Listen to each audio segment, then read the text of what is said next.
Alert Reactor. Roll off. What's up, Reactorites? I'm John. I'm Mike. And we just watched Batman v Superman Dawn of Justice. And let me just tell you, this movie, it's a lot better than Man of Steel. And it caught me off guard because I had low expectations just from Zack Snyder directing. He's like hit and miss for me. Yeah. Like, I loved his 300. I enjoyed Watchmen.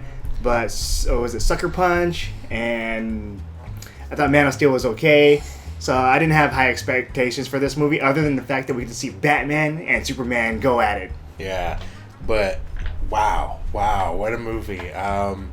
You guys know the story. I mean, you've seen enough of it. They've given you enough in the trailers. Yeah. But, I mean, let's just talk about, like, obviously the big thing everybody wants to know about, Ben Affleck's Batman. Yeah, he does a good job as Batman. Like, his Bruce Wayne, he's very, you can say he's charming. Like, he's trying to flirt with, like, certain character that's in the movie. And him as Batman, he's pretty intimidating. He's like just yoked, and you don't want to mess with this guy.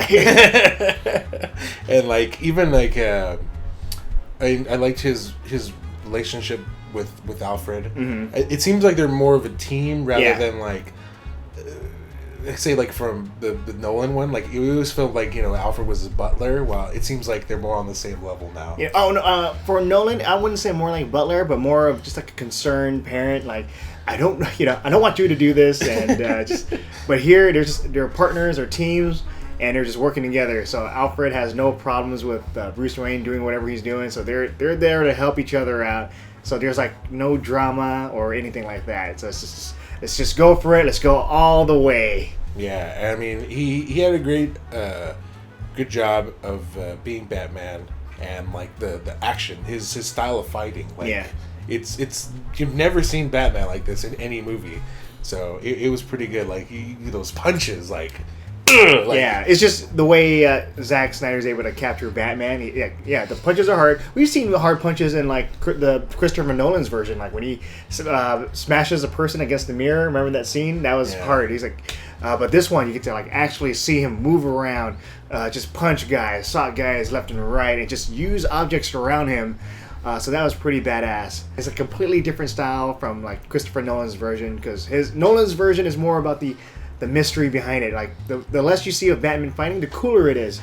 But once you start seeing him fight outside, like with his elbows, he's doing like these moves like that. I'm like, it's okay. Yeah. As long as it gets the job done, but I'm not too entertained as an audience to watch it. Yeah, and like even the gadgets or the car, the Batmobile, it's like it's a version of the Tumbler. I think it's pretty similar, but it's more. It feels more. It feels faster. It's fast. It's definitely faster, and it's like a lot of destruction. It just breaks through things, break through walls, and it's just out there and wreaking havoc. I'm not sure if this is not really a spoiler. You want to talk about it? It's not really a spoiler. Do it. Tell people. But Batman. He's got that code of no killing, and here he kills people. It's kind of like what Michael Keaton's Batman when he killed. So here he does a lot of killing, a lot. Yeah, like I mean, I kept looking over at John while we were watching the movie because I was like, that guy's dead. That guy's dead, right? Like, I think he's dead. And then just when you're thinking like, is he dead?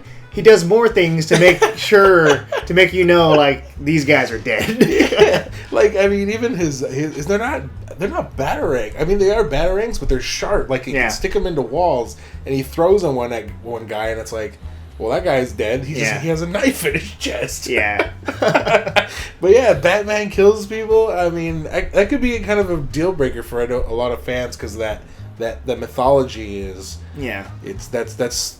that's always been Batman's things. But I think with Zack Snyder, I think his approach is kind of like just giving Batman that edginess, kind of like Dark Knight Returns. If you read the comics, he was very edgy, he's darker than usual, and he doesn't go out killing people, but he's like right there at the edge. But here he just goes all out, and I'm thinking like maybe 20 years of becoming Batman, fighting and all that. Maybe he's just tired of bad guys just coming out and then just wreaking havoc. Like if you've seen the trailer, you see like the suit for Robin, and you see like, haha, whatever, Joker's riding on it. So I guess in that universe, the Joker did something really bad to that Robin. But if you read the comics, you know what happens. Yeah. So for here, I'm thinking that Batman's fed up, so he's just gonna kill people, bad guys, and just have them not come back to life again. But I mean, I remember you've said before, like I don't know if we've did this on review, but you always said like the difference between DC and Marvel is so different. Like you look at Captain America and like you watch Captain America, the first Avenger, he's shooting at people. He's shooting at people, and Black Widow, like she's always she can kill people without any problems. Hawkeye, Iron Man, he went to like different countries and like people are holding people hostage, and he just shoots those bullets at them, and then they're dead. Yeah. So like Marvel didn't really have a problem with killing people, other than like the character of Daredevil. So, one of the things I liked about the Batman thing was his part is their brief summary of his origin, which was really good. Like this is what people really liked about Zack Snyder, like these slow motion shots. Yeah. And it's all detailed, and it's like every frame matters. It's like they're beautifully telling you the story of the tragic story of how Bruce became Batman on that one fateful night, and it's all like shown in this like very vivid, like it was beautiful. Yeah, it's if you've seen the opening for Watchmen, like all those slow-mos of like the history of the Watchmen and like the history of the world, like with the Vietnam War and all that, like the alternate universe. Oh yeah, it's like that was like a really cool opening. Or even like the kind of like the opening for what is it, the Dawn of the Dead. So that was like these cool openings, and he brought it back. Like we didn't really get that with Man of Steel, but this one we have that. So that was really cool. The soundtrack, just the slow mo, the lighting, the dramatic scene. It's like beautiful.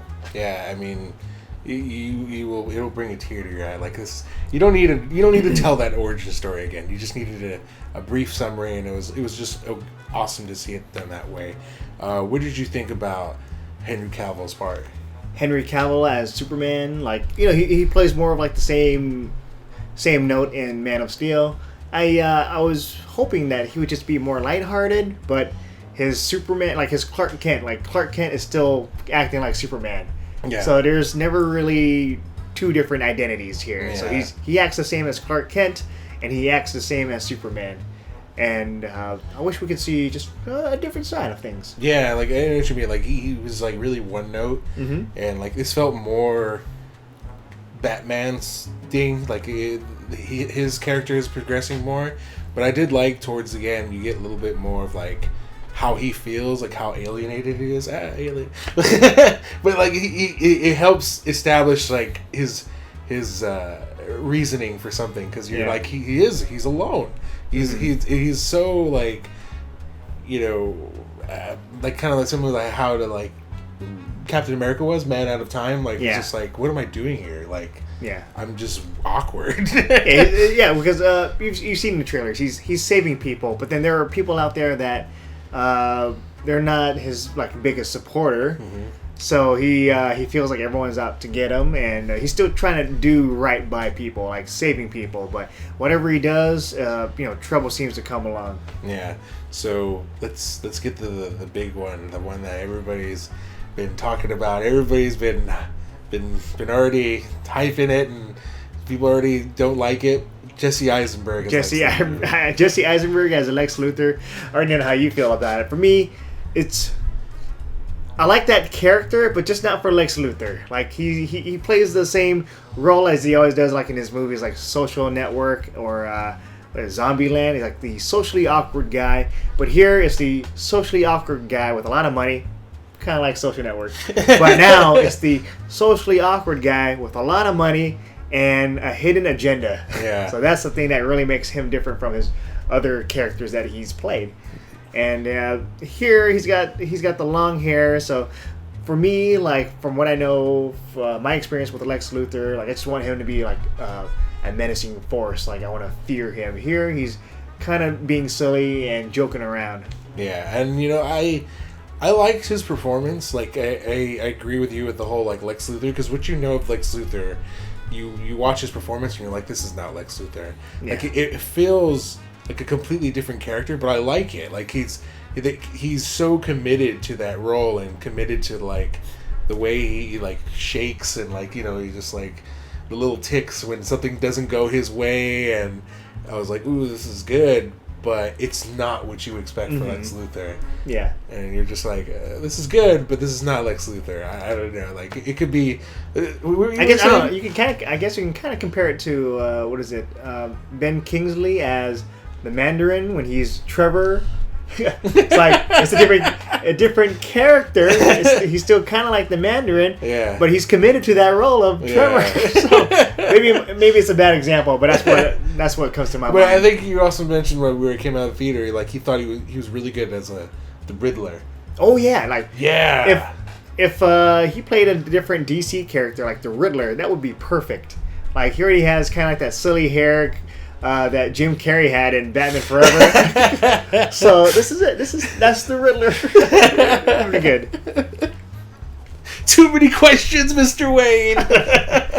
Well, the jacket helps keep me safe when I'm jogging out at night. But yeah, he's got that like kind of like he's smart and he's crazy. Like that's what you would think of the Riddler. The Riddler is smart. He's always like a few steps ahead, but you know he's wild. He's crazy wild. Yeah. When you think of Lex Luthor, you usually think of somebody that's very cold, very calculated, very like, you know, serious. But you know that's not Jesse Eisenberg in this role. I mean, at least I think he does bring like to the table, because they're both characters are so serious that they needed something to liven it up a little bit. Yeah. So imagine Lex Luthor being serious, Batman being serious, Superman being serious, everyone's just serious. But yeah, he does kind of bring a balance like to the movie. Yeah, because I mean they're both like so in, especially like Superman's like all in his broodingness, like like too much brooding. Like, I think that's why they made everyone's being emo. This movie's dark. The action I think is probably some of the best we've probably seen in like a superhero movie. Like I mean, even, you know, I think both of us were pretty much, you know, thumbs down on Man of Steel, just because even though they had action, it was just like nothing felt grounded. Nothing felt like, oh, okay, this is. Everyone's just flying around, breaking things, and nothing really felt like it had impact other than buildings being destroyed. Yeah. Here there is like some impact, especially with, you know, Batman's fight scenes, and then at the end, you know, let's say they're fighting Doomsday. It's not really a spoiler. You know, Doomsday is going to be in the movie. Yeah. So they're fighting, so it just feels like there's impact, more of it now than before. Yeah, like everything matters. Like attacks matter, movement, like taking damage matters.